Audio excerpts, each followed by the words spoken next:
tetap setia menuntun umatnya. Umat yang seperti apa tadi? Seperti bangsa Israel, mau tunduk kepada Allah, mau ikut tuntunan Allah, mau andalkan Allah. Umat yang mau diproses dan dibentuk, umat yang mau berjalan dan langkah sesuai dengan titah dan firman Tuhan, umat yang terus mau hidup dalam membangun persekutuan dengan Tuhan. Itulah yang akan dipakai Tuhan untuk masuk kepada tanah Kanaan, untuk masuk kepada satu kehidupan kekal, yaitu surga itu sendiri. Itu yang Tuhan mau sedang dalam suatu proses.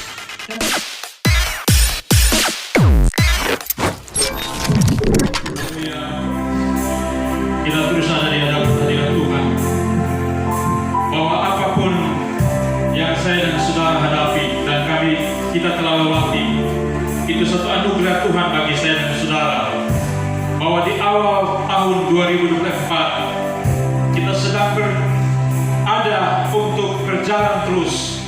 Apapun yang terbentang di hadapan kita, percaya ada Allah, ada Tuhan yang senantiasa menuntun saya dan saudara. Haleluya. Mari kita berdoa. Ya Allah, ya Tuhan kami, saat ini kami ada di hadapan hadirat-Mu ya Allah. Kami bersyukur atas satu lawatan Tuhan yang sungguh hebat, dahsyat dan luar biasa, bahwa kami dituntun oleh Tuhan sepanjang tahun 2023, dan kami telah berada untuk melayani Tuhan di tahun 2024 ini. Dan untuk itu Tuhan, kami percaya bahwa Engkau tidak pernah ingkar janji. Engkau tetap setia menuntun setiap umat Tuhan, setiap orang percaya, setiap orang-orang yang mau berkomitmen hidup dalam persekutuan dengan Tuhan. Sekalipun terbentang di depan kami ada tantangan dan beban dan persoalan, malam hari ini Tuhan, kami akan belajar firman Allah, di mana Allah tetap setia menuntun kami di tengah situasi apapun. Haleluya. Mari Tuhan, hamba hanya sebagai alat untuk memberitakan firman. Selebihnya adalah otoritas, kuasa, hikmat, marifat, kedaulatan ada di dalam tangan Tuhan. Untuk itu Tuhan, mari nyatakan bagi kami, hati kami dipenuhi oleh kemuliaan kuasa Allah lewat Roh Kudus yang bekerja. Tempat ini sekelilingnya penuh dengan kemuliaan Allah, dan kami boleh dapat menikmati kekuatan firman Tuhan. Terima kasih Tuhan. Mari berfirmanlah kepada kami kalau kami sudah siap mendengarnya. Demi Kristus Yesus Tuhan kami berdoa. Haleluya. Yang percaya sama saudara. Amin. Amin. Kita berikan kemuliaan bagi Tuhan. Haleluya. Shalom. Hari ini sudah selamat tahun baru Natal ya. Selamat tahun baru. Tuhan memberkati kita semua. Saudara kekasih Tuhan, ini awal pembukaan. Kiranya awal pembuka ini kita masih sifatnya belum tancap gas, masih rem-rem. Kiranya berikut dan seterusnya kita harus semangat dan semangat lagi. Walaupun saya dan saudara melewati tahun 2023 dengan penuh tantangan, persoalan. Pada waktu penutupan yang lalu, kita ada diperhadapkan dengan satu situasi kondisi yang tentu firman Tuhan berbicara bahwa Immanuel, sesuai dengan nama persekutuan doa ini, Allah beserta, Allah bersama, Allah dengan kita. Yang orang pakai bahasa umum adalah Allah menyertai kita. Allah beserta, Allah bersama, Allah dengan kita. Dia ada di sini dan ada bersama-sama dengan kita. Kalau itu sudah terjadi, maka di saat tahun 2024 ini akan lebih dahsyat. Tuhan buka jalan menuntun saya dan saudara. Sekalipun begini saudara, kita bermimpi, kita punya angan-angan, harapan untuk kalau bisa di tahun 2024 ini lebih bagus dari kemarin. Tapi belum tentu menjamin saudara, karena kita baru masuk awal saja saudara. Kita ikuti saudara kita di Flores Timur, gunung apa ya? Gunung Leotobi. Kemudian muncul lagi di Jawa, mana ya? Gunung Semeru ya. Dan kemudian sebelum itu di Jepang, gempa bumi yang berkekuatan 7, sekian skala Richter dan tsunami 5 meter. Berantakan saudara. Ini suatu tanda gambaran bahwa saudara menuju zaman akhir atau akhir zaman, kedatangan Tuhan yang kedua kali, penggenapan firman terjadi. Bukan akan lebih baik, tetapi Alkitab mau mengatakan kepada kita bahwa Allah tidak pernah ingkar janji, Dia akan tetap menuntun. maka kita harus lebih daripada itu untuk melihat akan kepimpinan Tuhan. Malam ini saya akan membahas satu bagian firman Tuhan, yaitu dalam kitab Keluaran pasal 13 ayat 17 sampai dengan ayat yang ke-22. Keluaran pasal 13 ayat 17 sampai dengan ayat yang ke-22. Sudah? Baik, kita baca seperti biasa, mulai dari saya. Allah menuntun umatnya. Setelah Firaun membiarkan bangsa itu pergi, Allah tidak menuntun mereka melalui jalan ke negeri orang Filistin, walaupun jalan ini yang paling dekat. Sebab firman Allah, jangan-jangan bangsa ini menyesal apabila mereka menghadapi peperangan, sehingga mereka kembali ke Mesir.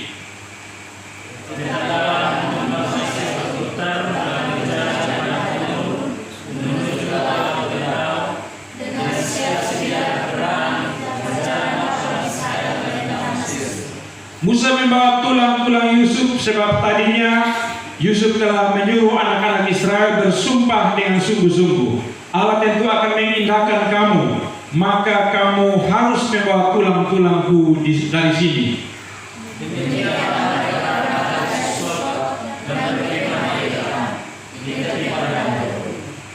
Tuhan berjalan di depan mereka pada siang hari dalam tiang awan untuk menuntun mereka di jalan, dan waktu malam dalam tiang api untuk menerangi mereka, sehingga mereka dapat berjalan siang dan malam.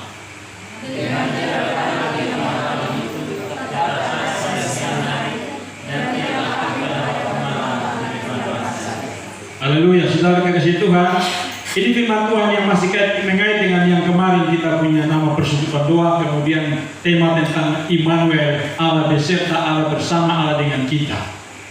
Maka di sini pembuktian bahwa Allah itu tetap setia untuk menuntun setiap umat.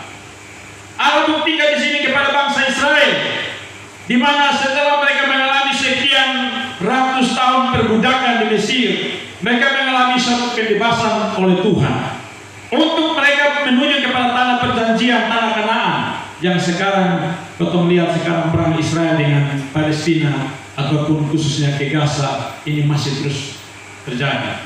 Ronde 1, ronde 2 dan seterusnya. Ini satu penggenapan, saudara. Yang ini satu kisah yang kemudian Allah menyatakan di sini. Menuju tempat itu satu proses yang tidak main-main.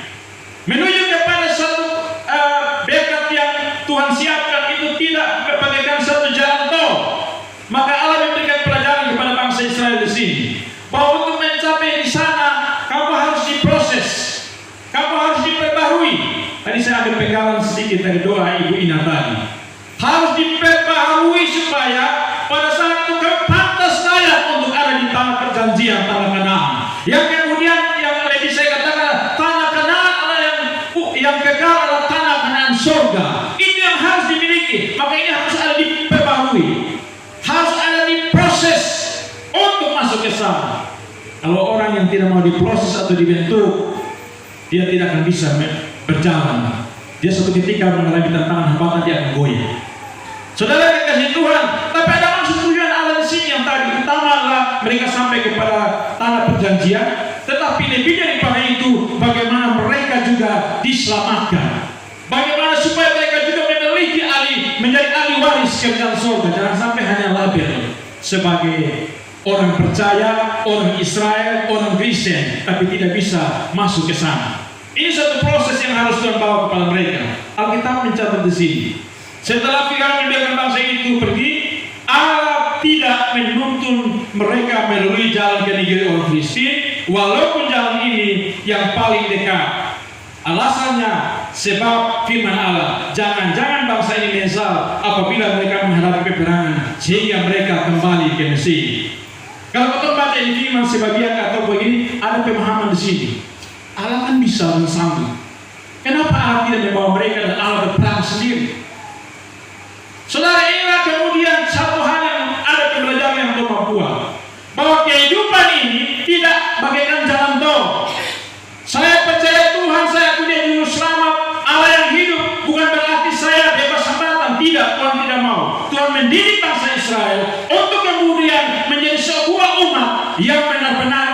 benar-benar bertaruh. Umat yang benar-benar mengalami suatu proses untuk menikmati berkat Tuhan sana. Maka Tuhan tidak mau pakai jalan yang lintas. Orang kan biasa pakai jalan pintas loh. Banyak orang jatuh karena dia pakai jalan pintas. Contohnya begini toh, banyak terjadi sering orang-orang muda. Orang mau mencapai segala sesuatu kadang-kadang begini, daripada lama-lama baru saya jadi, dan dia pakai jalan pintas. Misalnya contoh toh terjadi kecelakaan muda-mudi dan lain sebagainya. Ini suatu jalan pintas, ini hancur. Tuhan tidak mau cara itu. Ini akan dihancurkan kalau lewat area atau jalan ke Filistin. Kalau kita baca lihat di peta di sini, atau yang sekarang tren itu di Google Map, itu kita menemukan di situ misalnya begini, jalan dari arah Filistin itu, dari saya punya arah kiri Mesir ini, jalan dari sini sepanjang jalan itu laut, artinya di pinggir pantai menuju ke Filistin, dari Mesir ke Filistin. Kalau pakai itu Google Map, itu dia sekitar 800 km. Dan menurut para ahli geografi, sama dengan gambaran begini, potong jalan dari Larang Tuka lebih kurang ke Labuan Bajo, itu jalan tempuhnya. Sehingga bisa ditempuh dengan jalan kaki itu lebih kurang 25 sampai dengan 40 hari bisa sampai. Dengan pemahaman begini, kemampuan anak-anak waktu itu dan bangsa Israel dengan jalan, orang bilang jalan untuk itu cara anak-anak, itu dia bisa menempuh misalnya contohnya dari kota Momere ke Giliti kan lebih kurang 10 kilo. Berarti lebih ke arah gimana? Itu 20 kilo ke WGP ya, sekitar situ.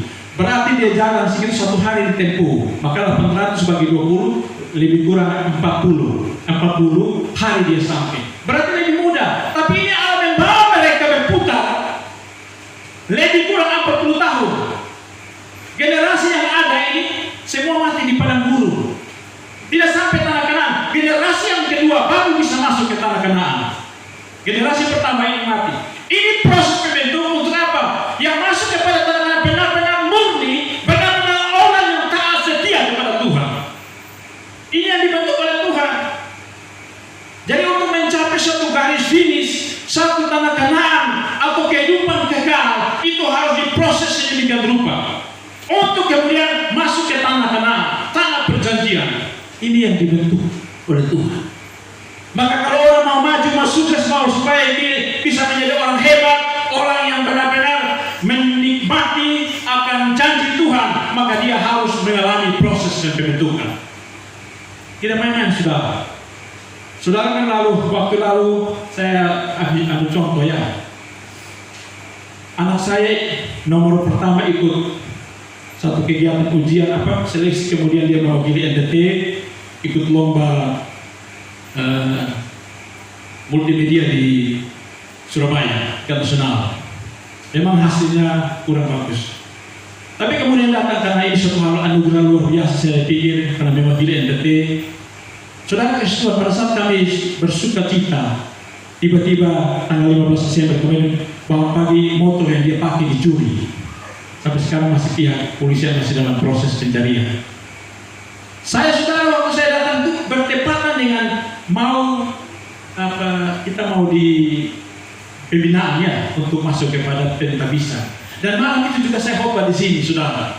Ini daun, saudara, secara manusia. Siapa bilang yang tidak bisa orang daun terpukul ini, saudara? Apa yang saya khotbahkan tentang Allah Immanuel, Allah beserta, di manakah dia? Saya sebagai manusia, tapi saya bersyukur di hadapan Allah. Ini proses untuk melihat kemurnian imanmu. Engkau berkhotbah kepada orang bahwa mati dan hidup untuk Kristus. Ini mau Tuhan buktikan.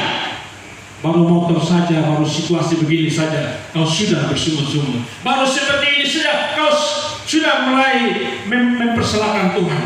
Pada nyawamu ada di dalam tangan Tuhan. Saudara yang Tuhan, saya belajar mulai situ, saya tunggu di hadapan. Apa yang kemudian saudara, pada saat mereka terima rapor, saya pergi dengan terpukul, saudara. Anak ini dia tidak pikir secara fisikis, dia terganggu karena motor yang dia bisa dipakai. Bagaimana dengan teman-teman? Dia di SMA Yohanes 3 ya. Dia kebetulan di multimedia. Sampai di sana saudara, kemudian diumumkanlah ranking. Ternyata dia ranking 1. Saya tidak percaya dulu namanya dikolek kemudian masuk balik kelas datang dengan saya. Saya tunduk, saya tidak bisa jawab saya dengan air mata. Harga yang ditaruhkan, pergumulan yang dihadapi, ujian yang dihadapi, Tuhan balas. Inilah anugerah, inilah berkatmu. Maka saudara, itu contoh. Saya dan saudara ikut Tuhan. Kalau Tuhan proses, Tuhan buat saya dan saudara, ada satu maksud Tuhan. Makanya wadah ini, walaupun saya bilang kemarin, kita kehilangan 2 orang yang hebat. Tuhan titipkan wadah ini yang Immanuel, Allah beserta Allah bersama Allah dengan kita. Tetapi pada saat kita mau merenungkan itu semua, spirit komitmen pelayanan mereka tanggalkan. Apakah kemudian kita abaikan? Apakah kemudian sampai di sini Immanuel? Tidak, saudara. Penyertaan Tuhan itu senantiasa sampai kepada akhir zaman. Itu Matius toh. Matius berapa? 28 ayat 20 toh. Tuhan Yesus bernyanyi begitu toh. Kalau dia adalah Immanuel, dia adalah Allah. Inilah yang dipraktikkan kepada bangsa Israel pada zaman yang lalu. Yahweh, Allah, dialah itu adalah Allah. Immanuel dia itu sendiri. Sehingga Allah tetap setia menuntut umatnya. Ini suatu hal, saudara. Sehingga ini yang mereka belajar dari sini. Ternyata di sini itu hal yang pertama. Supaya apa? Mereka belajar tentang bagaimana mengandalkan Tuhan, bagaimana dituntun oleh Tuhan. Karena saudara, selama lebih kurang 400 tahun mereka diperbudak itu, mereka hanya pola pikir ataupun pembentukan mereka pengkerasukan tunduk kepada Firaun. Tunduk kepada Firaun. Untuk Allah mereka sudah angkat tangan. Mereka punya kepercayaan kepada Allah itu 50-50. Percaya atau tidak. Ini yang Tuhan mau pakai dengan jalan berputar ini, memproses, merubah kembali pola ini untuk kembali kepada Sang Pencipta. Andalkan Tuhan, berpengharapan pada Tuhan, menanti jawaban Tuhan. Yang kedua, saudara, maksud ini adalah dan tadi mereka di selama 400 tahun itu mengalami roh perbudakan. Roh perbudakan, jadi tidak akan bisa maju. Lu punya dibudak, jadikan budak, pembantu, tidak bisa buat berkembang. Lu punya pikiran segala macam dan kepintaran, bagaikan dibuat tidak bisa berdaya, tidak bisa kreatif. Makanya mereka belum siap, tidak ada jiwa perang. Karena ini mati konyol Allah itu ini. Memang kalau kita mencatat di sini, saudara, di sini kalau kita baca di ayat yang selanjutnya ada kontras. Ayat 19 itu Musa membawa tulang seterusnya. Ayat yang sebelum ayat 19 ayat yang ke-18. Tapi Allah menuntut bangsa itu berputar melalui jalan di padang gurun menuju ke laut Teberau dengan siap sedia berperang. Berjalanlah orang Israel di tanah Mesir. Mereka punya jiwa perang, saudara. Tapi kenapa Allah tidak bawa kepada ini orang Filistin? Karena orang Filistin itu jago perang. Mereka ini hanya orang di mulut. Kami siap berperang, kami siap, kami bisa. Tapi Allah tahu ukuranmu, Allah tahu kemampuanmu, Allah tahu kekuatanmu. Maka Allah bilang jangan paksa diri. Bukan berarti Allah tidak sanggup. Tapi yang tadi saya katakan, Allah ingin memberikan, mengubah mereka cara pola hidup. Kembali andalkan Tuhan. Jangan andalkan roh manusia. Jangan andalkan dan dia Firaun semua. Lepaskan dan andalkan Tuhan. Karena Allah itu hebat. Allah itu luar biasa. Ini harus dirubah. Yang kemudian tadi, supaya apa? Mereka punya suatu jiwa yang tadi, orang yang kerdil, kecil, rendah diri dan semua yang tidak baik, yang seolah-olah sudah diperbudak ini, diubah Allah menjadi petarung, menjadi prajurit. Padahal mereka sudah punya mulut omong bahwa saya bisa, saya sanggup. Allah tahu punya kemampuan. Makanya saya punya suatu kecil toh. Allah tahu ukuranmu. Maka Allah memberikan satu jalan solusi untuk terus hidup dalam melayani, menjadi hamba Tuhan. Saudara kasih Tuhan itu kemudian di sini Allah membentuk bangsa Israel dengan jalan berputar lebih kurang 40 tahun diproses untuk menjadi luar biasa. Supaya apa? Mereka hidup mau tunduk di hadapan Allah itu. Kalau kita baca di dalam kitab Ulangan, ya coba satu orang baca Ulangan pasal 8 ayat yang ketiga saja itu. Ulangan pasal 8 ayat yang ketiga. Ulangan 8 ayat yang ketiga. Jadi ia merendahkan hatimu membiarkan engkau lapar, memberi engkau makan mana yang tidak kau kenal, ada yang juga tidak dikenal oleh nenek moyangmu, untuk membuat engkau mengerti bahwa manusia hidup bukan dari roti saja, tetapi manusia hidup dari segala yang diucapkan Tuhan. Ulangi di ayat 2. Ayat 2. Ayat 2. Ingatlah kepada seluruh perjalanan yang kau lakukan atas kehendak Tuhan Allahmu di padang gurun selama 40 tahun ini, dengan maksud merendahkan hatimu dan mencobai engkau untuk mengetahui apa yang ada dalam hatimu, yakni apakah engkau berpegang pada perintahnya atau tidak. Haleluya, saudara kasih Tuhan. Allah punya maksud dan tujuan tadi, bahwa supaya mereka diubah, dibentuk, diproses untuk andalkan Tuhan. Dengar firman, merendahkan diri, merendahkan hati di hadapan Tuhan, andalkan Dia, dan terus hidup merasakan berkat-berkat Tuhan nanti. Itu tujuan Tuhan. Kenapa? Yang tadi bangsa Israel ini dibentuk sedemikian rupa oleh Firaun yang menjadi budak. Lu pintar, cerdas, segala macam dia budak, dia tetap jadi budak. Ini harus dirubah supaya mereka bisa menjadi petarung, orang-orang yang hebat yang kemudian. Allah tahu yang tadi bangsa Israel yang gagal berani mau siap untuk berperang. Tapi Allah tahu ukuran, Allah tahu semua itu. Maka yang kemudian di sini Allah membuat satu strategi. Allah punya satu strategi yang luar biasa. Dia membawa berputar, tapi punya tujuan yang sama. Supaya apa? Kamu terhindar. Dan kemudian Alkitab mencatat bahwa selama 40 tahun apakah mereka lolos dari perang? Tidak. Mereka diajar step by step. Pelan demi pelan dibentuk oleh Tuhan sampai kepada tanah Kanaan. Maka mereka disitulah mereka sudah siap untuk bertempur. Yang sampai sekarang ini orang paling takut bangsa Israel. Kok? Saya bukan saudara, saya nggak mungkin kalau mungkin akan ada yang sempat ikut ini pembinaan oleh Bapak Pendeta Bobby. Itu ada satu hal perkara rahasia kecil. Kenapa sampai dengan sekarang bangsa-bangsa Arab, ada lebih kurang berapa puluhan negara Arab, tidak akan berani untuk menyentuh Israel?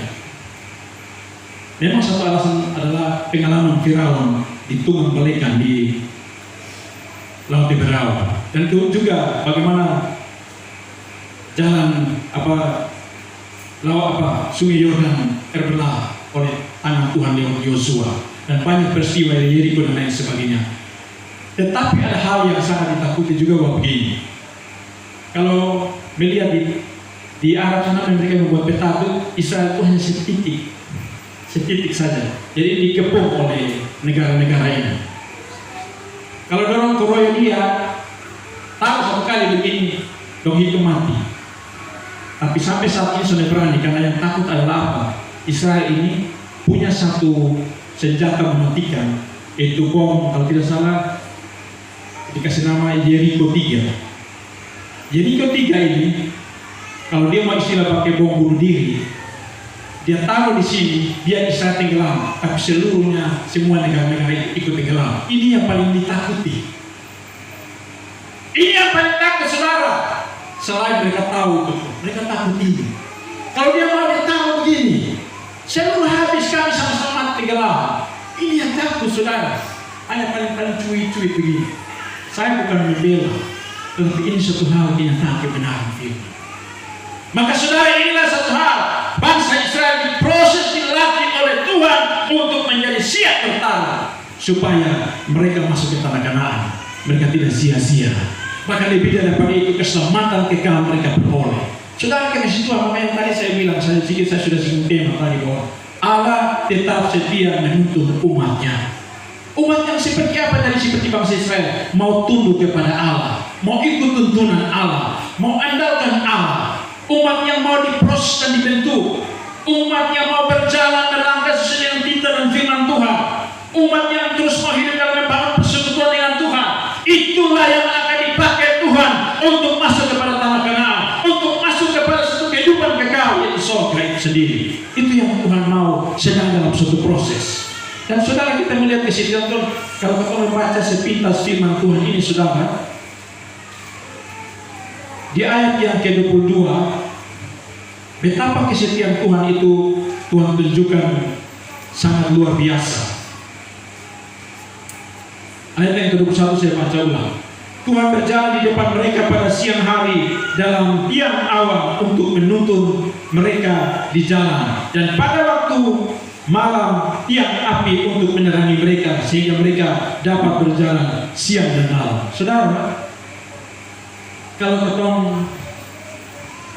melihat di film ataupun di video-video orang jalan di padang pasir, itu sama dengan apa? Lu hitung, lu bisa pulang dengan pingsan atau ketemu lu mayat mati. Ini sama dengan lu cari mati, karena ini tidak ada tanda-tanda kehidupan di sana. Tapi karena Allah yang tuntun, Allah yang pimpin, Allah yang minta mereka jalan ikut, maka pasti Tuhan akan menopang mereka. Maka Tuhan, bukti Tuhan tolong ada di sini. Dia turunkan kehadirannya dia itu dengan tiang awan pada siang hari. Supaya apa? Kalau kita menonton diikuti yang orang buat dalam film, di padang pasir mereka jalan. Saudara, Alkitab membuktikan bahwa kaki mereka itu tidak ada yang bengkak, kecuali dia memberontak, maka dia pasti akan bengkak. Alkitab mencatat bahwa tidak pernah ditemukan bangsa Israel punya kaki berjalan di pasir yang panas itu bengkak, tidak ada. Kenapa? Tiang awan itu meliputi mereka, melindungi mereka, sehingga mereka berjalan seolah-olah antara panas dan es. Mereka berjalan melangkah. Allah menuntut mereka, dikatakan Alkitab sini, Allah menuntut mereka untuk berjalan terus. Maka Allah memberikan satu arah kepastian bahwa untuk mencapai tanah Kanaan harus ikut arah Tuhan. Tidak bisa menurut arah manusia, tidak bisa menurut arah dan rencana manusia. Rencana Allah itu yang terbaik. Kita punya rencana, kita punya rancangan, tapi belum bisa dapat seperti Allah punya rencana. Karena Allah punya rencana itu rancangan yang terbaik. Saudara coba baca di dalam Yesaya 55 ayat 8. Yesaya 55 ayat 8.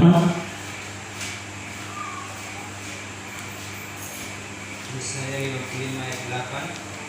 Sebab rencanaku bukanlah rencanamu, dan jalanku bukan ajaran, dan jalanmu bukan ajaran, demikianlah firman-Ku. Haleluya. Saudara kekasih Tuhan, rancanganmu bukan rancanganku, jalanmu bukan jalanku. Kita boleh punya rancangan, jalan, tapi kalau tanpa kehendak Tuhan, tanpa kedaulatan Tuhan, maka tidak akan bisa. Karena rancangan Tuhan itu yang terjadi. Jadi kalau berpikir supaya misalnya jalan seperti jalan tol tembus sana, Tuhan bilang tidak, karena Dia tahu kekuatanmu. Kamu belum bisa sanggup. Kamu harus dilatih, diubah, dibentuk supaya apa? Rencana Tuhan ini yang terlaksana, kedaulatan Tuhan ini yang terlaksana, maka kamu akan sampai kepada tujuan. Kalau kamu sudah mengerti itu, maka kamu akan pasti sampai dengan tujuan. Sehingga apa tuh saya sering memberikan istilah contoh, memang itu kenyataan. Mau pergi kemana kan harus, sekarang pergi kemana kan banyak otot, mobil sudah ada ojek, ada taksi dan lain sebagainya. Bemo masih ada, saya belum tahu sudah tidak dikumpul. Jadi saudara kalau ke sana, lu pakai teriak bilang mau pergi kemana, orang semua tertawa. Siapa ini? Cek dia siapa? Jangan sampai orang sabur yang memilih. Kalau pergi kemana itu kalau sudah tahu mengerti kode, cukup lu tunjuk saya begini. Ojek itu sudah tahu, taksi itu sudah tahu, oto lampu 5, lampu 2 sudah tahu. Dia mau pergi kemana? Mari naik sudah, numpang sudah. Kalau sudah ikut Tuhan bersama, Tuhan bersekutu dengan Tuhan, ikut syarat dan rencana Tuhan, saudara. Tuhan tahu pada saat air matamu, Tuhan tahu pada saat pergumulan hidupmu, Tuhan tahu tantangan, Dia tahu kode itu. Karena ada Roh Kudus, Dia akan mengubah hidup menjadi baru. Dia akan mengubah setiap langkah hidup kita. Saya ambil contoh kecil tadi, saya punya pergumulan langkah hidup. Siapa pisangka saudara? Karena anak saya ini kan orang dilihat di pun tampang ini, tanya di pun adik nona, tidak urus diri. Dia mulai kalau susun lihat itu, sampai tadi ada satu bapak dipasang ini CCTV. Dia bilang begini, ini siapa? Siapa anak laki-laki? Bawa heran. Kan dia model ini tidak tampang saudara. Model kan turunan Allah toh. Anak sudah mau urus diri, saudara. Saya bilang mau dia begini. Tapi kemudian yang tidak diperhitungkan, yang bodoh bagi dunia, yang tidak dianggap oleh dunia, Tuhan pakai dia. Haleluya. Dan kemudian setelah dia ranking 1, saya mau lihat begini. Bisa berangkat ke Surabaya naik pesawat pergi pulang tinggal di hotel berbintang 5. Luar biasa, saudara. Itu semua karena apa? Tuhan itu luar biasa. Hidupmu persekutuan dengan Tuhan, jeripayamu. Tuhan perhitungkan itu semua. Alkitab tidak bohong. Yang penting saudara tetap hidup mau berjalan dalam tuntunan Tuhan. Mau dibentuk oleh Tuhan, mau diubah oleh Tuhan, membangun persekutuan erat dengan Tuhan, membangun persekutuan dengan Tuhan, hargai rancangan Tuhan, maka Tuhan akan ubah menjadi sesuatu yang luar biasa. Karena apa? Rancangan Tuhan itu rancangan yang damai sejahtera, bukan rancangan ketegangan. Gimana? Yeremia 29 ayat 11. Coba baca. Jangan kue Natal tutup. Yeremia 29 ayat 11. Habis ini kita selesai. Sebab aku ini mengetahui rancangan-rancangan apa yang ada padaku mengenai kamu, demikianlah firman Tuhan, yaitu rancangan damai sejahtera dan bukan rancangan kecelakaan, untuk memberikan kepadamu hari depan yang penuh harapan. Haleluya. Itu luar biasanya Tuhan. Dia tahu tentang rancangan dia bagi setiap anak-anaknya. Dia tahu apa yang dia mau buat untuk anak-anak Tuhan. Dia mau yang terbaik untuk anak-anaknya. Sekalipun mungkin saudara dan saya harus meneteskan air mata. Sekalipun saya dan saudara harus mengalami ditinggalkan oleh orang-orang yang terkasihi. Sekalipun saya dan saudara harus seolah berjalan bagaikan anak yatim piatu. Tapi disitulah pertolongan Tuhan ada. Disitulah penyertaan Tuhan ada. Rancangan dia, rancangan yang terbaik. Supaya lewat itu semua menjadi hormat bagi nama Tuhan. Wadah ini bergerak maju bertumbuh. Menjadi wadah yang diberkati Tuhan. Wadah yang tidak, orang bilang tidak seperti yang tadi perbudakan. Wadah yang hanya terkurung seolah-olah bahwa tanpa mereka kami tidak bisa. Tapi wadah ini harus berkata, tanpa Tuhan kami tidak bisa. Mereka memberikan spirit pelayanan. Mereka telah menunjukkan keteladanan. Itulah yang harus diikuti oleh wadah ini untuk terus melayani pekerjaan Tuhan. Baik Bapak Saudara kasih Tuhan, kita adalah di hadapan hadirat Tuhan. Mari saudara, di awal tahun yang baru, di malam khotbah ataupun malam ibadah ini, malam untuk kita dapat kembali mau merenungkan kasih setia Tuhan. Betapa hebatnya kasih setia Tuhan bagi saya dan saudara. Betapa Tuhan itu mau supaya saya dan saudara menjadi orang-orang yang pantas masuk ke tanah Kanaan, yang pantas menikmati suatu kehidupan kekal, suatu kehidupan yang penuh dengan berkat. Baik yang saat ini saya dan saudara berjalan dengan dunia, kehidupan pertemuan pelayanan, bahkan untuk tujuan kekal, yaitu kehidupan surga itu sendiri. Haleluya. Maka saya dan saudara belajar apa yang telah Tuhan buat bentuk bagi bangsa Israel. Belajar untuk tunduk dalam tuntunan Tuhan. Belajar untuk mau diatur oleh Tuhan. Belajar untuk terus mengandalkan Tuhan. Belajar untuk merendahkan hati di hadapan Tuhan. Belajar untuk mau diubah oleh Tuhan. Belajar untuk menghargai rencana Tuhan yang terbaik. Belajar untuk mempersekutukan diri dengan Tuhan. Belajar untuk terus mau hidup memuji dan memuliakan Tuhan. Terus belajar untuk bersaksi tentang kemampuan Allah di dalam nama Yesus. Maka saya dan saudara akan terus mengalami satu berkat anugerah dan lawatan daripada Tuhan. Haleluya. Saudara kekasih, apapun beban masalah persoalan yang saya dan saudara hadapi, ingat dan percaya bahwa Tuhan tetap setia. Bukti kesetiaan Tuhan tidak hanya sepanjang pada saat sejarah bangsa Israel, tapi kesetiaan Tuhan terbukti lewat kehadiran Dia ke dalam dunia, yaitu pribadi sosok Yesus Kristus Tuhan, Sang Juru Selamat Allah yang telah menjadi manusia. Dia memberikan jaminan keselamatan, satu-satunya jalan menuju surga hanya lewat Yesus. Hanya lewat Yesus, Sang Pengantara satu-satunya kita bisa menjadi keselamatan kekal. Dan kita bisa hidup menjadi berkat karena Kristus Yesus. Penyataan firman Yesus berkata, aku menyertai kamu senantiasa sampai kepada akhir zaman. Haleluya. Begitu Tuhan.